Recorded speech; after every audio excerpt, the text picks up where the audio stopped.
total submission of one's will to some outside force. Electromagnetic weapon mind control surfaced in the 1973 Russian Conference on Psychotronic Research.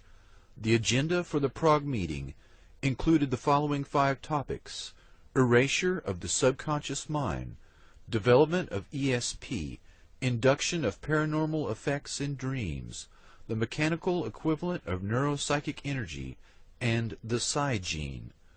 The Soviets were known to have potent blinding lasers.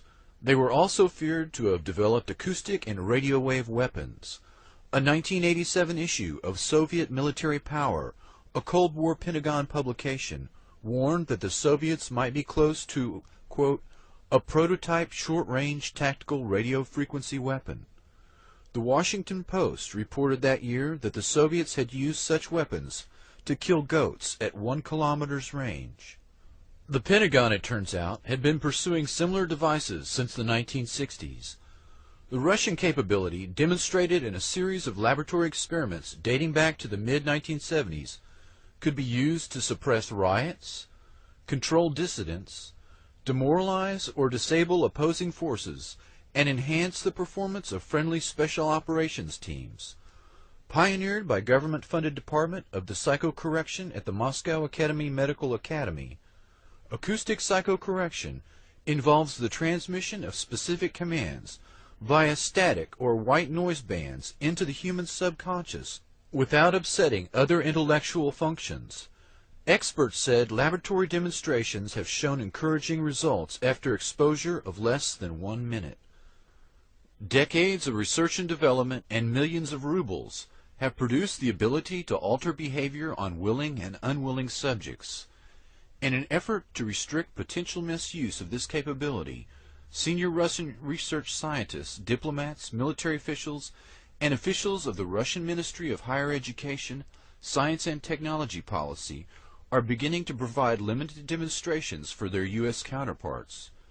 Further evaluations of key technologies in the U.S. are being planned, and discussions are aimed at creating a framework for bringing the issue under bilateral and multilateral control. Yet these military capabilities have remained largely unknown to the U.S. and Russian public.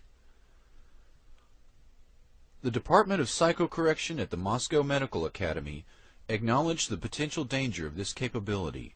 The Russian experts, including George Kotov, a former KGB general now serving in a senior government ministry post, present in their report a list of software and hardware associated with their psychocorrection program that could be procured for as little as $80,000. According to General Kotov, quote, as far as it has become possible to probe and correct psychic contents of human beings despite their will and consciousness by instrumental means, results having been achieved can get out of our control and be used with inhuman purposes for manipulating the collective psyche. Unquote. The Russian authors note that world opinion is not ready for dealing appropriately with the problems coming from the possibility of direct access to the human mind. Therefore, the Russian authors have proposed a bilateral center for psychocorrection technologies where U.S. and Russia can monitor and restrict the emerging capabilities. Dr. Igor Smirnov, a Russian expert on non-lethal weapons, was brought to the U.S. for a series of meetings in Virginia in 1993. The meetings were attended by representatives of the CIA, DIA, FBI, and ARPA. Civilians included representatives of the National Institute of Mental Health and directors of biomedical research.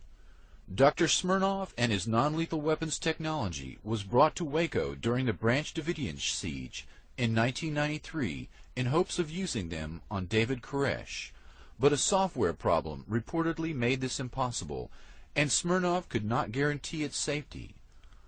A firm called Psychotechnologies Incorporated, based in Richmond, Virginia, entered into an agreement with the Russians to share and develop this technology for American use. Dr. Smirnov died of a heart attack in 2005, and his patent is now held exclusively by Psychotechnologies Corporation. Psytech is controlled by Colonel John B. Alexander, NSA General Michael Aquino, and Lieutenant Colonel Albert Stubblebine, among others. He needs the money. This is called computerized psychotechnology. First, we gather information from the subconscious.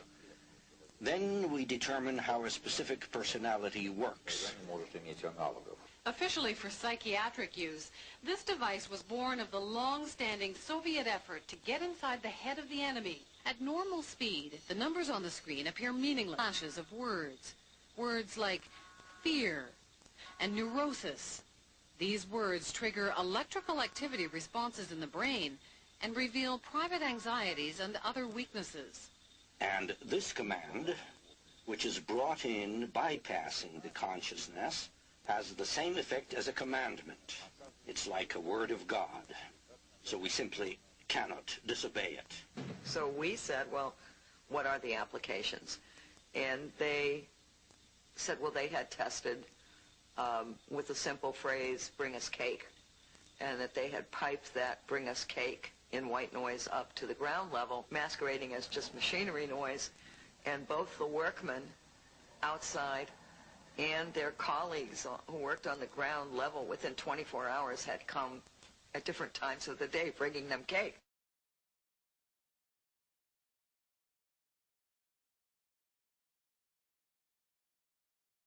MKUltra Unclassified. The military financed all scientific research into development of directed energy weapons. After decades, when progress was on the horizon, the research became classified. The public program was shut down and restarted in conditions of absolute secrecy. The published scientific papers that concerned potential weapons and even bioelectric medicine were reduced to a trickle, but occasional information about their existence continued to emerge. The work of Dr. Michael Persinger, Igor Smirnov, Robert Becker, Eldon Bird, James Lynn, Andrei Puharich, Ross Addy, Jose Delgado, Bill Van Bies, Herman Schwann, and others present sufficient evidence of the existence of these weapons. The earliest work on the effects of electromagnetic weapons on humans was done by Nikola Tesla in the early 1900s. The earliest anti-personnel electromagnetic weapons can be traced to the early to mid-1940s and possibly earlier. The first reference is existent in the U.S. Strategic Bombing Survey that reviewed Japanese research and development efforts into a death ray. Human beings, prisoners of war, were used in terminal experiments in the laboratory. Summarizing the Japanese efforts after World War II, Allied scientists concluded that a death ray apparatus might be developed that could kill unshielded human beings at a distance of 5 to 10 miles. Research on living organisms revealed that waves from 2 meters to 60 centimeters in length caused hemorrhage of the lungs, whereas waves shorter than 2 meters destroyed brain cells. Dr. Andrei Puharich studied the effects of radio waves on animals at Northwestern University in the late 1940s. He later founded a laboratory called Round Table Foundation of Electrobiology. Puharich was employed at the Army's Chemical and Biological Warfare Center at Fort Detrick, Maryland, researching the effects of LSD for the CIA in 1954. Puharich perfected the radio tooth implant, a small little relay receiver and transmitter. Dr. Alan Fry, a biophysicist at GE's Advanced Electronics Center, Cornell University, and a contractor for the Office of Naval Research, discovered in 1958 that the human auditory system responds to electromagnetic energy in a portion of the radio frequency spectrum at low power densities well below that necessary for biological damage. Quote, "The human auditory system and a table radio may be 1 order of magnitude apart in sensitivity to radio frequency energy." Dr. Fry proposed stimulating the nervous system without the damage caused by electrodes. He wrote 2 papers, Microwave Auditory Effect and Applications, and Human Auditory Response to Modulated Electromagnetic Energy. Alan Fry experimented with microwaves, seeking to transmit spoken words directly into the audio cortex via a pulsed